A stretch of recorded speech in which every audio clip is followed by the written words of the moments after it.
안녕하세요. 정보가 세상을 바꾼다의 인포뱅크입니다. 이번에 전해드릴 내용은 중국 외환보유고 보유한 금의 가치 상승에도 불구하고 2월 말 3조 1067억 달러 3개월 만에 감소, 살얼음판을 걷고 있는 중국에 대해서 한번 알아보겠습니다. 두 가지 내용을 가지고 하는데, 하나는 외환보유고가 감소했다는 내용과 두 번째로는 살얼음판을 걷고 있는 중국에 대한 내용입니다. 자, 여러분의 구독과 좋아요는 저에게 많은 도움이 되오니 구독과 좋아요 많이 눌러주시고, 혹시 저의 내용이 여러분들에게 마음에 안 들 수도 있습니다. 안 들었더라도 싫어요는 한번 눌러주시기 바랍니다. 제가 어떻게 여러분들이 의견이 있는지 한번 알아보고 싶습니다. 싫어요도 저에 대한 관심이 오니 싫어요도 꼭 눌러주시기 바랍니다. 그러면 한번 시작을 해보겠습니다. 지금 보시면 외환보유고가 감소했다라는 내용이죠. 지난 1월달 말에 중국의 외환보유고가 3조 1155억 달러였습니다. 이는 작년 12월 달에 보다 75억 7천만 달러라고 늘어났는데, 그러나 이 외환보유고는 브렉시트와 이번 사태의 여파가 시장에 반영되기 이전이었어요. 따라서 2월 말 외환보유고 하락은 일단은 예상하고 있었던 것이라고 보시면 되는데, 그래서 2월달 중국의 외환보유액은 3조 1067억 달러로, 이는 1월달 말보다 87억 7,900만 달러가 줄어들었다고 신화은행 등이 9일날 보도를 했습니다. 또한 위안화 역시 달러 대비 0.78%가 하락을 해서 위안화의 약세는 여전히 지속되어 간다라고 보시면 되겠습니다. 그러나 이 결과는 브렉시트와 중국에서 벌어지고 있는 사태에 대한 대형 충격파에 비해서 그 영향은 다소 적었다라는 분석이죠. 달러 자산 가치가 상대적으로 오르는 상황에서 중국이 나름 선방을 하고 있다라는 분석까지 지금 나오고 있습니다. 그래서 지금 인민은행은 이렇게 말을 하고 있어요. 지금 달러 가치가 나름 선방을 했는데, 이번에 외환보유액의 감소 원인을 한번 뭐라고 말했냐면, 2월 달러가 주요 통화에 대해서 상승을 하면서 보유한 유로와 엔화 자산의 달러 환산으로 하락이 된 것이 주요 원인이라고 인민은행은 설명을 하고 있는데요. 안전자산에 자금이 몰리면서 외환보유로 가지고 있던 미국채의 가치는 올랐어요. 그런데 환율 변동으로 보유고가 감소한 분은 메우지 못했다라는 것이죠. 또한 지난 1년간 미중 무역전쟁으로 중국 경제가 둔화하였음에도 불구하고 엄격한 자본 규제로 힘입어서 자금 유출은 극히 억제됐다라는 게 가장 큰 적게 감소된 원인으로 지금 분석되고 있습니다. 다만 2월 달에는 리스크 회피가 작동하면서 위안화는 달러 대비 0.78%가 떨어져서 월간으로는 작년 8월 이래 가장 큰 낙폭을 보였다는 것은 여전한 사실이죠. 그리고 우리가 눈여겨봐야 될 일입니다. 중국의 금 보유고는 똑같아요. 동일했는데 가치가 상승했다는 거죠. 자, 지금 보시면 2월달 말에 금 보유고는 전월과 같은 6,264만 온스로 달러 환산 가치가 1,008억 5천만 달러로 나타났습니다.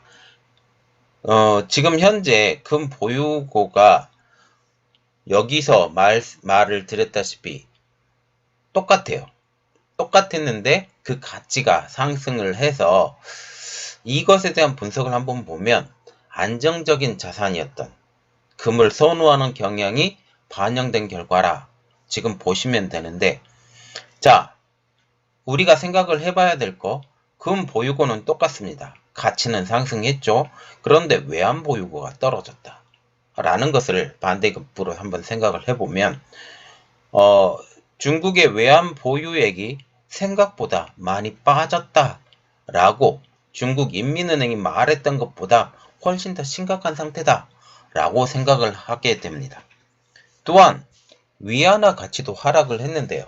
자, 아까도 말씀드렸다시피 2월 달에 위안화 가치는 0.78% 하락. 이 역시도 금과 마찬가지로 안정적 자산을 의존하려는 시장의 상황이 반영된 결과로 달러화가 상승된 여파로 지금 보이게 된다라는 것에 대해서 간단하게 언급하고 넘어갔습니다. 자, 그러면 지금 현재 충격파를 이것이 전체적으로 반영을 했는지 한번 보겠는데, 전반적으로 중국은 2020년도에 들면서 경제적으로 어렵지만 아직까지는 이러한 모든 충격파가 지금 중국의 외환 보유액에 반영이 됐다라는 것은 보기가 어렵다는 거죠. 그래서 지금 보시면 3월 그리고 4월이 지나면서 더 정확한 분석이 가능해질 것이다 라고 보면 지금 중국의 외환 보유액은 더 많이 떨어질 가능성이 높다라는 것이죠. 또한 우리가 생각을 해볼 때 아까 제일 처음에도 언급드렸지만 금의 보유액은 똑같습니다. 금의 보유액은 똑같은데 금값이 올랐죠. 금값이 올랐다면 그만큼 중국은 그냥 앉아서 외환 보유액이 늘어야 정상입니다. 그런데 떨어졌죠. 그러면 그 남은 차액은 어디로 갔을까요? 그 남은 차액은 중국의 경제를 살리기 위해서 썼다라 그렇게 생각을 하시면 되겠습니다. 자, 그 다음 내용입니다. 지금 기지를 켜려고 준비 중이지만 살얼음판을 걷는 중국에 대해서 일단 조금 알아보겠습니다. 조금 알아보는 게 아니라 좀 많이 알아봐야 되죠. 지금 중국 내에서 오랜만에 교통 혼잡이 나타났다고 합니다. 지금 보시면 3월 첫 월요일인 지난 2일날 아침에 중국 베이징 출근 시간대에 곳곳에서 차가 밀렸습니다. 이는 사태가 본격 확산된 1월 중순 이후에 40여일 만에 처음 보는 출근길 정체였다고 하는데요. 베이징 시민들은 소셜미디어에 이렇게 말했습니다. 정체가 이렇게 반가울 줄이야 라는 글을 올렸다고 하는데, 이것은 집단 무기력증에 빠질 만큼 위축됐던 중국인들의 외부 활동이 서서히 재구해하고 있다라고 하는 신호탄으로 받아들이게 된다라는 것이죠. 중국 내부에서는 이번 일을 사스보다 영향이 적을 것이라는 희망 섞인 관측이 제기되기도 하는데, 하지만 이것은 중국 외부, 말하자면 전 세계적으로 보는 중국에 대한 시각이 이것과 전혀 다르다라고 지금 말을 하고 있다라는 겁니다.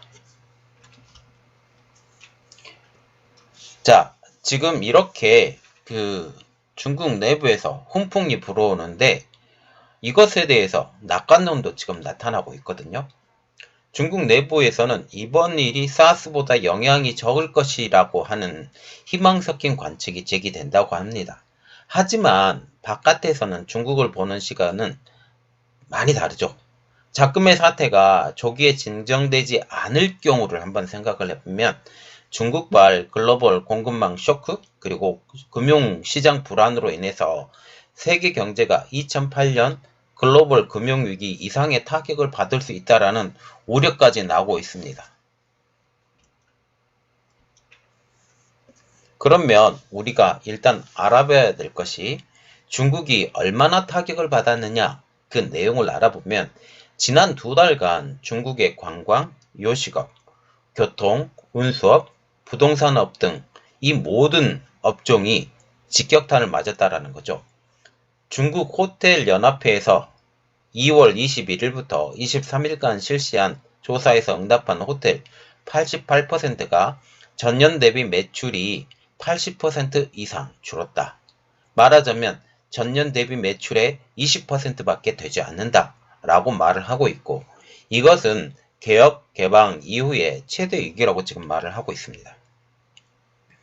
중국 요리협회도 이번에 사태로 인해서 2,100억 위안, 약 36조 원의 손실을 봤다고 평가를 하고 있고요. 그리고 2월달 중국의 승용차 판매량도 전년 대비 80%가 감소해서 20년 만에 최대 감소폭을 보였다라고까지 말을 하고 있습니다. 그런데 이번 일이 이러한 전염병에 대한 일이 중국 경제를 위협한 것은 이번이 처음이 아닌데요. 2002년부터 2003년까지는 사스가 중국을 강타를 했고 2003년도 2분기에는 중국의 경제 성장률은 9.1%로 전분기 11.1%보다 2포인트가량이 떨어진 상태입니다. 그런데 우리가 생각을 해야 될 것, 이때 당시 사스가 강타했던 당시와 지금 현재의 상황은 많이 다르다라는 거죠. 이때 당시에는 중국 경제가 한참 성장하고 있고 10% 이상의 고속 성장을 하고 있던 상황이었었고 지금은 중속이 안 되고 저속으로 지금 성장을 한 상황이 되면서 이게 그때 당시의 2%와 지금 당시의 2%는 어마어마한 차이라 라고 지금 생각을 하시면 됩니다. 그런데 우리가 기본적으로 중국에서 지금 낙관론이 피어오른다고 하고 있잖아요.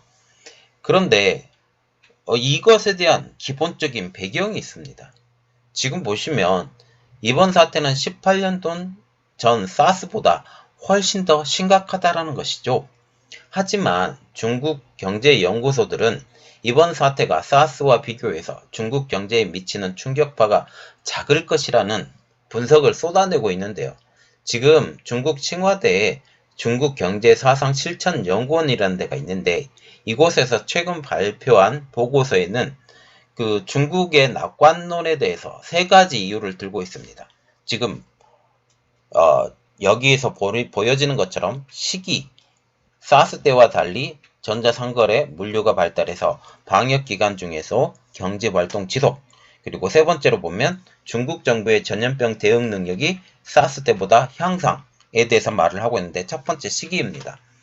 2003년도 2분기 피해가 집중됐던 사스와는 달리 이번에는 1년 중 경제활동이 상대적으로 가장 적은 1분기에 피해가 집중됐다라고 하면서 낙관론이 피어오르고 그리고 두 번째 내용을 보면 사스 때와 달리 전자상거래 물류가 발달해서 방역기간 중에도 경제활동이 지속됐다라고 하는 내용은 지금 현재는 사스 때와 같이 그때 당시에는 전자상거래가 없었어요.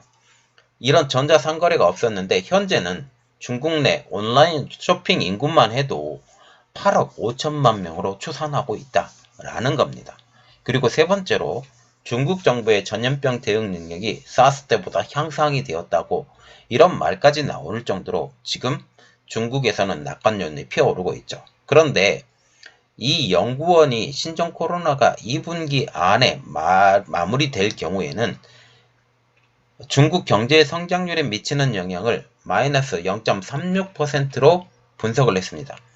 지금 마이너스 0.36%라면 거의 영향이 없을 것이라고 분석을 하게 된다라는 건데 저는 그렇게 생각하지 않습니다.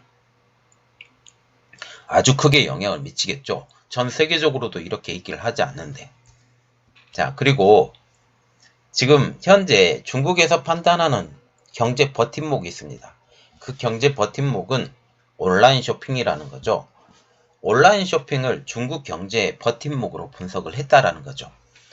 온라인 쇼핑 업체인 징둥의 경우에는 춘제 기간인 1월 24일부터 30일까지 채소 판매가 전년 대비 9배, 육류 소비가 7.5배 증가했다라고 하고 중국 부동산 개발업체인 헝다그룹의 산하의 헝다연구원은 전체 경제에서 소비 투자가 차지하는 비중이 커서 2003년도 사스와 비교했을 때 단기적 피해액은 클 수가 있지만 부정적 영향을 받는 기간은 아주 짧을 것이라고 하면서 이 중국의 버팀목인 온라인 쇼핑에 대해서 엄청나게 찬양을 한다라는 거죠.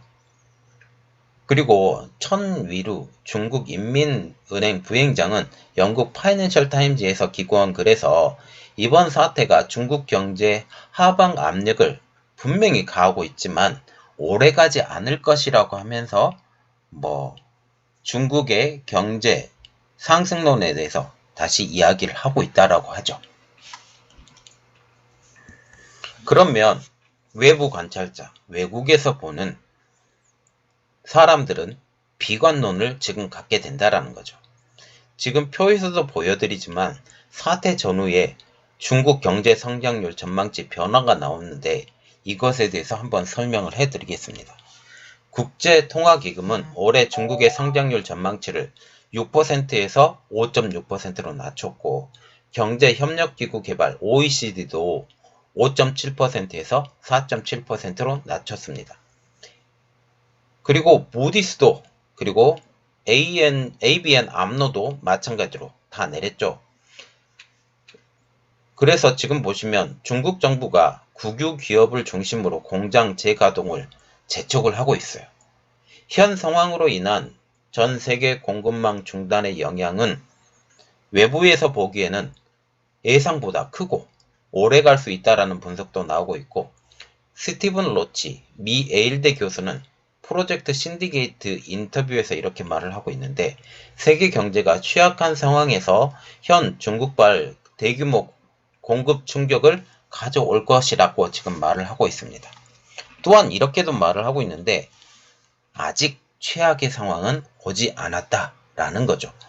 미 투자 분석 회사인 캐주얼티 링크 CEO인 피에르 하렌과 MIT 데이비드 레비 교수는 2월 28일 날 하버드 비즈니스 리뷰에 기고한 글에서 현재의 사태가 전 세계 공급 사슬에 미치는 영향은 3월 중순에 절정을 이루고 몇 개월간 지속될 수 있다라고 분석을 하면서 아직 최악의 상황은 오지 않았다라고 지금 말을 하고 있습니다. 그 대표적인 영향이 7일날 중국 정부가 발표한 중국의 1, 2월 수출액을 보았는데 이것은 전년도 2019년도 대비 17.2%나 감소한 상황이다 라고 말을 하고 있습니다. 또한 글로벌 금융 분야에 충격을 우려를 하는 이야기도 나오고 있는데요. 네덜란드 라보은행의 아시아태평양 금융시장 분석가인 마이클 에버리는 로이터 통신 인터뷰에서 이렇게 말을 하고 있는데, 이번 사태는 2003년 사스보다는 2008년, 2009년 글로벌 금융위기에 가까울 것이라고 지금 분석을 하고 있습니다. 자, 2008년, 2009년 글로벌 금융위기라고 말을 하면 이것은 미국에서 불어닥친 글로벌 금융위기죠.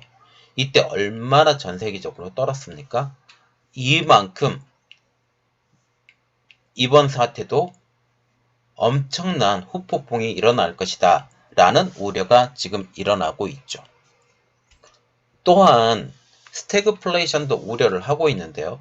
여기 그림에서 하나 보여드리는데 경제는 침체, 물가는 상승하는 것이 스태그플레이션인데요.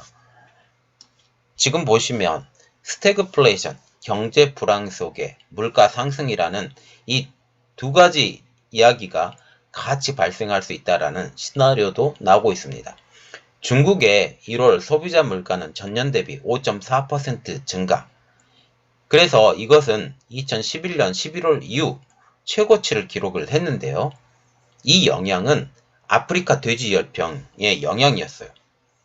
이 영향으로 돼지 가격이 급등한 게 주요 요인이었지만 당분간 식품 가격 상승으로 이어질 것이라는 분석도 많습니다. 왜냐하면 지금 바깥에 나가서 경제 활동을 할 수 없어요. 그러면 농촌에서도 경제 활동을 할 수 없다라는 거죠. 이렇게 되면 뭐 아무것도 할 수 없고, 또한 가장 큰 문제는 지금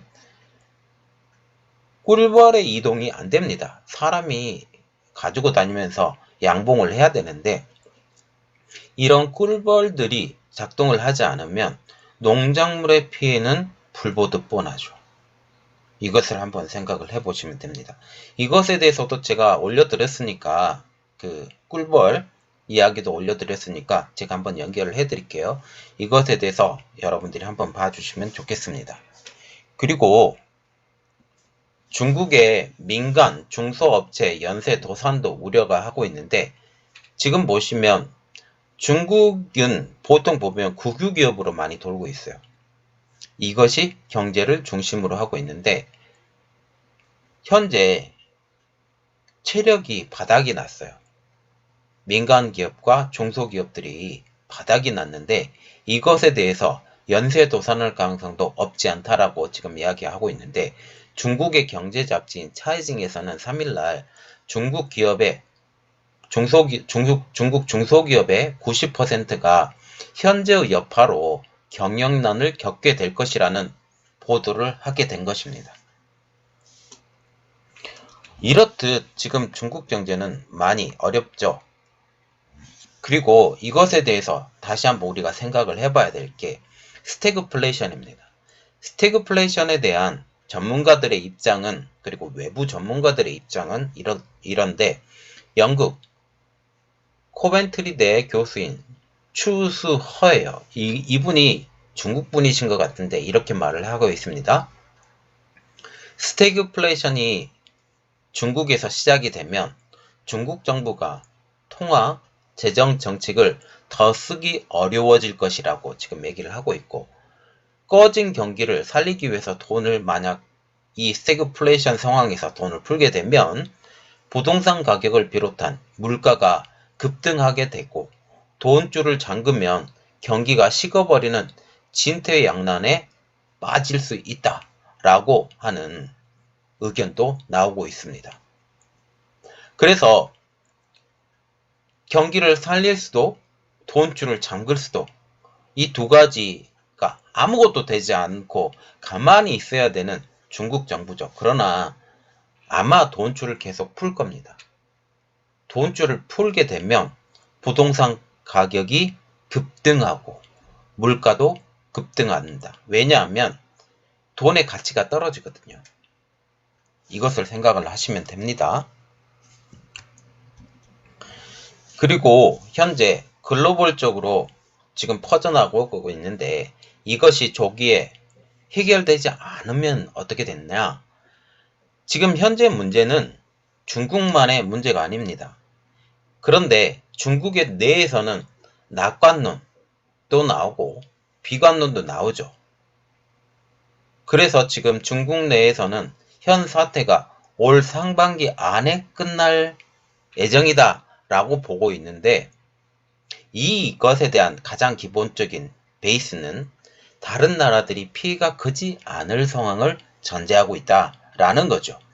말하자면 지금 이게 글로벌적으로 크게 퍼지지 않는 상황에서 중국의 낙관론도 그리고 비관론도 나온다라는 건데, 그런데 이게 조기에 현 상황이 해결되지 않으면 어떻게 될까요? 현재 한국, 그리고 일본, 아시아의 다른 국가, 유럽, 미국에까지 바이러스가 확산이 될 경우 전 세계 경제는 퍼펙트 스톰에 직면할 가능성이 높다고, 이러한 경고도 끊이지 않고 있습니다. 자, 지금 보겠습니다. 중국이 지금 외환보유고가 떨어져 가고 있죠. 우리 기본적으로 생각을 해봅시다. 외환보유고는 금, 은 이런 것들과 함께, 그리고 외부 채권, 말하자면 미국 채권 같은 것, 이런 것들을 다 총합해서 외환보유고라고 하죠. 이 외환보유고가 떨어져 가고 있다라는 겁니다. 그러면 지금 현재 중국의 상태는 생각보다 많이 힘들다라고 보시면 되고요. 왜냐하면 금의 가치가 많이 올라서 그렇습니다. 금의 가치가 많이 올랐음에도 불구하고 외환보유고가 떨어진다 라고 생각을 하게 되면 중국의 외환 상황은 예상보다 많이 어렵다. 그리고 현재 중국은 현 상황을 너무 낙관적으로 보고 있다. 물론 낙관적으로 보고 있지는 않을 겁니다. 그런데 외부에 비춰지기에 외환 보유고가 이렇게 떨어졌음에도 불구하고 현 상황을 그냥 지켜보지 않고 경기 붐업을 시킬 수 있다라고 생각을 하는데, 제 생각은 틀리거든요. 예상보다 지금 전 세계적으로 뻗어나가고 있기 때문에 이러한 상황들이 해결이 금방 되지 않는다면 이것은 굉장히 큰 상황으로 벌어질 가능성이 높다라는 말까지 나오고 있습니다. 자, 우리가 이것에 대해서 더 분석하고 생각을 해보고 그래야 될 것 같습니다. 이번 내용은 여기까지였습니다. 저희 내용이 여러분들에게 많이 도움이 되시고 생각을 하는데 많이 지침이 되셨다면 구독과 좋아요 그리고 알림 설정까지 좀 부탁드리겠습니다. 감사합니다.